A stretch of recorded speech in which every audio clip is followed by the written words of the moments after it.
Bonjour à tous, bienvenue dans ce nouveau chapitre de psvideotutorials.fr dans lequel nous allons étudier la retouche sous toutes ses coutures, que ce soit la retouche au niveau d'un portrait ou bien comme dans ce cas ici présent où nous allons étudier comment supprimer un élément indésirable d'une photo, un truc qu'on ne veut pas voir, quelqu'un de moche, enfin un objet indésirable, une poubelle, un mégot de cigarette, n'importe quoi.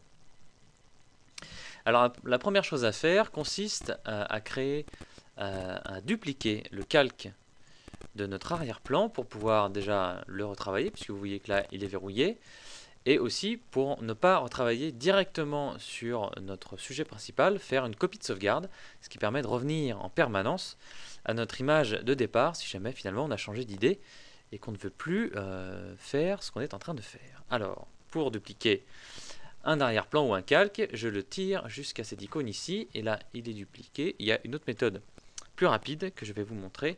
CTRL J sur votre clavier sur un PC, Pomme J sur un Mac, et c'est fait instantanément. Je change le nom en retouche, et je prends mon outil pièce qui va me permettre de supprimer rapidement un élément de ma photo.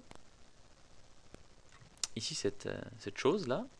Donc je clique, je tire vers une zone de remplacement qui me semble correcte.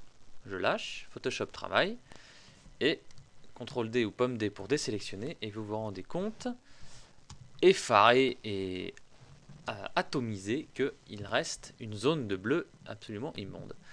Comment faire pour enlever ce bleu? Eh bien, il va falloir utiliser la méthode ancienne, l'outil tampon, touche S sur le clavier.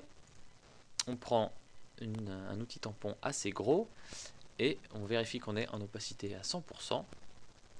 Alors l'outil tampon, en appuyant sur la touche Alt de votre clavier et en cliquant, vous allez déterminer une source qui va vous permettre de remplacer ce que vous voulez effacer. Il est donc important de choisir une source qui soit cohérente avec les pixels alentours. Si vous prenez une source qui n'est pas dans la même tonalité, qui est trop claire par exemple, ça va faire très bizarre, vous voyez, ça fait absolument pas naturel.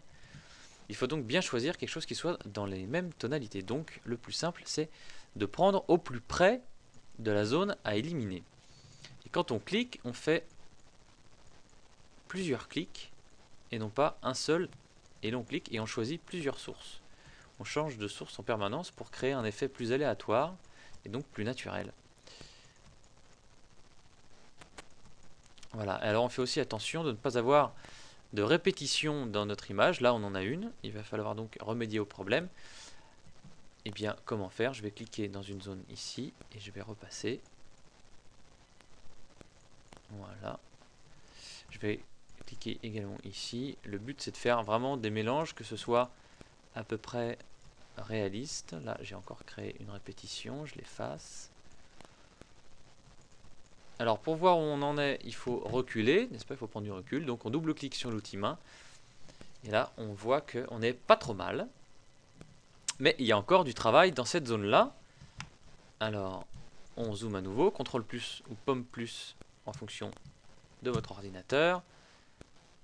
Je prends mon outil de correcteur de ton direct, qui est ni plus ni moins l'outil pansement automatique, un nom un peu barbare, je vous l'accorde. Et là, c'est plus simple, il me suffit de cliquer simplement là où je veux effacer les éléments indésirables.